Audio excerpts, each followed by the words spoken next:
Hello, everybody. It is Berserker Sam. We are continuing this Let's Play of Fire Emblem 7, also known as the Blazing Sword. We have just finished the conclusion of Lin mode,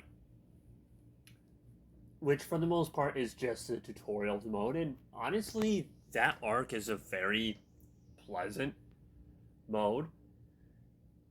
My only gripe with it is just how handholdy it can be on normal mode. That's not really an issue in hard mode, but and some people, once they've beaten the game a couple times, they like to skip that mode altogether. I personally don't, just because when you meet up with, saying, Kent and everyone, they act like you've met before, which just feels out of place when you've completely skipped Lin mode. It just feels weird to me from a storytelling angle, and while granted, Fire Emblem doesn't have the most in-depth stories, they're honestly pretty basic. It still just feels out of place. I do still enjoy the story, even if I get where, okay, let's get to the battle now. I want to kill things. I still do enjoy the story aspect of Fire Emblem games, and it just feels really weird and out of place to me when that's the case. But anyway, enough yammering. Let's carry on here. Would you like to continue playing? Yes. As 11 becomes. Yeah, this is what I was talking about. Now, when you play this game the second time on normal mode, you have the option to choose between Eliwood or Hector. Now, if you play after clearing this game once, if you go to a hard difficulty, unless I'm mistaken, you can only play on Eliwood mode. You have to clear Hector mode on normal before. You have to clear Hector's story on normal before you have access to it on hard, which I wouldn't really have a problem with, except for the fact that, again, the tutorial on normal mode is just very notoriously handholdy. If this game were ever to be released, I really would hope that they would implement a feature where you could turn off the tutorial for normal mode. Where maybe go in the options or menu, tutorial off, and that completely cancels the handholdiness of normal mode. Anyway, Sam's role be blah blah blah blah blah. Yeah, whatever. Blah. Basically, it's telling you you'll meet up with Hector in this mode. You'll very likely meet up with Lyn again. Blah. It's basically, just a lot of things I've already covered. 1 year later. Once dragon fought man in a war called the Scouring. Mankind vanquished the dragons thanks to the efforts of 8 heroes. Just 8 heroes. Call me skeptical or doubting, disbelieving, whatever. But when you're fighting an army of actual dragons, and you somehow manage to beat them using only 8 heroes, I'm sorry, I find that very hard to believe. Legendary weapons or no legendary weapons, I mean, good grief. These 8 mighty generals brought peace to Elibe. The continent was divided into nations, and the people enjoyed an easy prosperity. The hero Hartmut settled in the east and founded Bern, famed for its military might. Saint Elibe moved west, and her sacred name flourished among the artisans of Etruria. The horseman Hanon's legacy lived on with the nomads of his beloved plains of Sakai. The birthplace of the knight Berrigan is now home to the renowned Knights of Ilia. The Berserker Durban's final glory was to create a warriors clan in the Western Isles. Of course.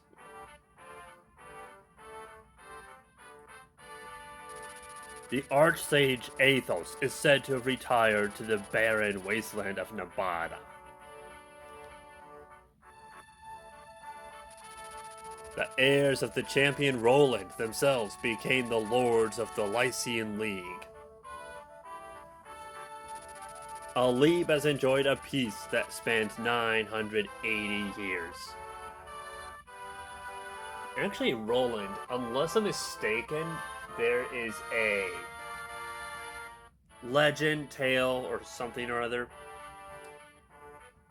where there's a knight or paladin by the name of Roland, and the sword that, well, spoilers, you have to get a legendary weapon, and it's a sword, well, and one of the legendary weapons is, and the name of that sword, Durandal, well, it's the same name for what this knight Roland wielded, which, I don't know, I just find that very interesting. How much longer can this piece stand before its foundations begin to crumble? Maybe 2 minutes?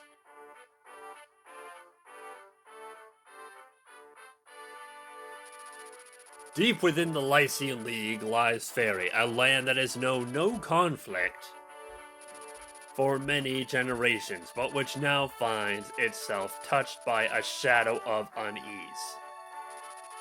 Its beloved and benevolent ruler, Lord Albert, has mysteriously vanished. If you've played Genealogy of the Holy War, the overall portrait and design of this Albert looks very much like Oifi, even like the design of his jacket and shirt, very ornately detailed. Right down to like just how his mustache is shaped, overall how his hair is styled. Granted, Oifi had brown, brunette, dirty blonde kind of hair, and Albert obviously has red, but otherwise looks very much like an Oifi. If you were to have a GBA, Genealogy of the Holy War, I bet you this is more or less what Oifi would look like, just change the color of his hair and mustache a little bit. As have a number of his sworn men, loyal knights who serve at his side. A month has passed without word from the Marcus. Rumors of his death abound. However, the Marcus's son believes his father lives, and he has vowed to find him. Marcus Faerie's son, Eliwood, a red-haired youth who will one day become the finest knight in all of Lycia. His long journey begins here.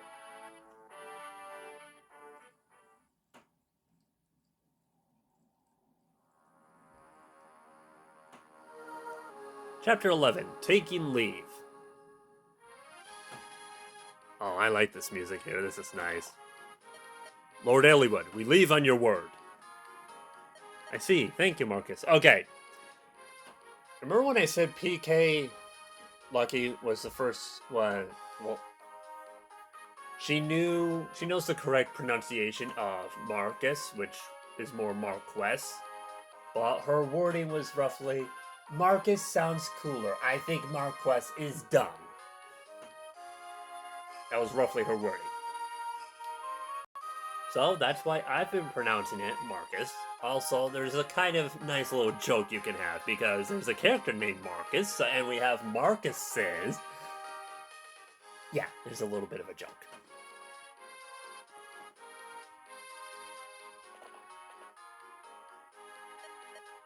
Oh, I never noticed this before, but apparently, if you pay attention, his mother is apparently a healer class. Like a priest or priestesses or something. or more specifically, cleric or priestess, which I like her design. I really wish she was playable. That would have been nice. Like, for the most part, most specific characters are playable. But unfortunately, Eliwood's mother is not playable, which honestly I really think is a bit of an oversight. There is an opportunity where she could have been made playable, and I just think it is a missed opportunity. She would have been a lot of fun to play as, I bet. It just would have been really nice. That is one reason I would like it if Blazing Sword had something of a remake. Personally, I think the graphics are very fine. They are very enjoyable just the way they are. In that respect, I don't think FE7 needs a remake, just a re-release. But for a reason like this, I do wish that they could remake FE7, even if they kept roughly the same art style and maybe flesh out the story a little more, and make characters that I think should have been playable. And she's one such character.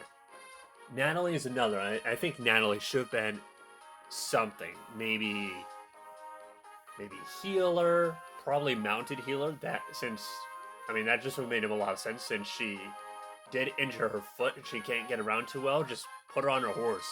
Put her on a horse, that would solve the problem. She can't walk very well, but nothing's going to stop her from riding a horse everywhere. Anyway. It also would just be nice to flesh out the story a little more. Because Lin Mode is a very pleasing story for the most part. But there are things that could be fleshed out a little more. Like, for instance, the game, I don't think it really tells you this, but if you piece it together, the bandits that attacked Lin's home, they didn't come out until shortly after Lin's mother sent a letter to her father telling her that they were happily married and that he had a granddaughter now 18 years old. Again, the game doesn't tell you this, but if you connect the dots, all that time they went without bandits, then suddenly, just as soon as she sends that letter, bandits attack, and they all get killed. What am I driving at?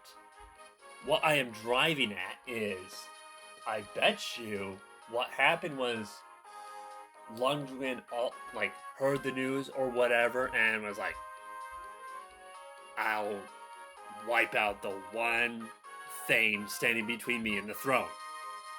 I bet you he either hired or sent those bandits to wipe out Lin's entire tribe. Which, in a remake, if you fleshed out the story, would have been a very good story angle to explore. Again, the game, like I said, it doesn't tell you this, but if you connect the dots, what other explanation is there? Anyway, sorry. Mother, it's time for us to go. I like Fire Emblem. So, I am sorry. Yeah, I like Fire Emblem. Eliwood, promise that you will return to me safely. I'm worried about your father, but I think it's also where if I see something with some promise and potential, I can't help but wish it could have been further explored and developed and just reached more closer to its full potential. And I think they did good with this, but it just would have been nice to have explored the story concept and angle that you had going on more fully. If anything were to happen to you, my heart cannot bear that sorrow. No kidding. You're a mother. I know, Mother. Please do not worry. Father is alive. I know it. I vow that I will find him and return him to your side. I have your word, then. Yes, of course. Isadora, I entrust my mother to you in my absence. I like Isadora. I really like her design, too. Yes, my lord, I will guard over her well. Mother, I will return. Rest easy. Well, the question is, who was that green cavalier? I would like to know that. Isidore was the paladin. The priest, cleric, or priestess was obviously his mother. Well, Marcus, it looks like it's just the two of us. Not so, my lord. My man Lowen will be traveling with us. Lowen? That's reassuring. I've sent him ahead to the village.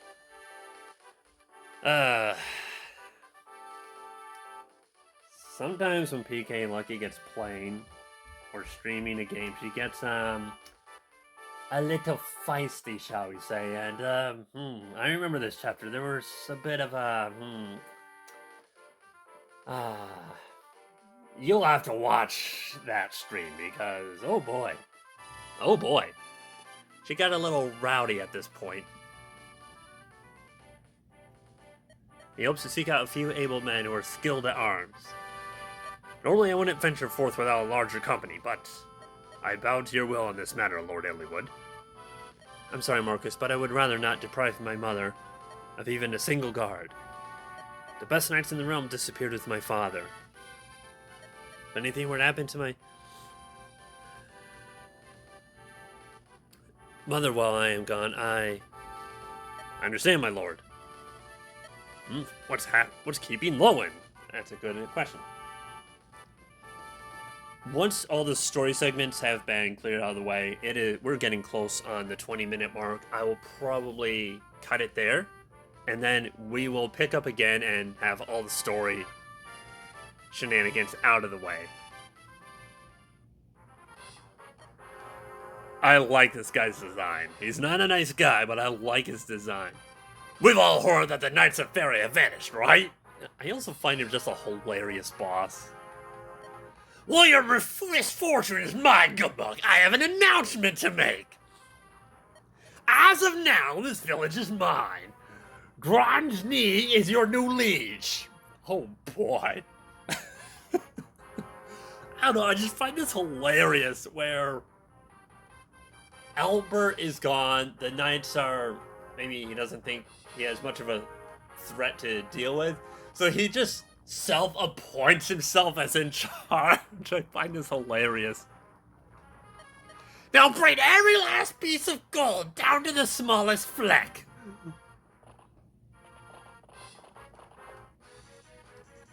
Lord Eliwood, Commander Marcus, I like Lowen. There's not a lot very remarkable about Lowen, but I really like him.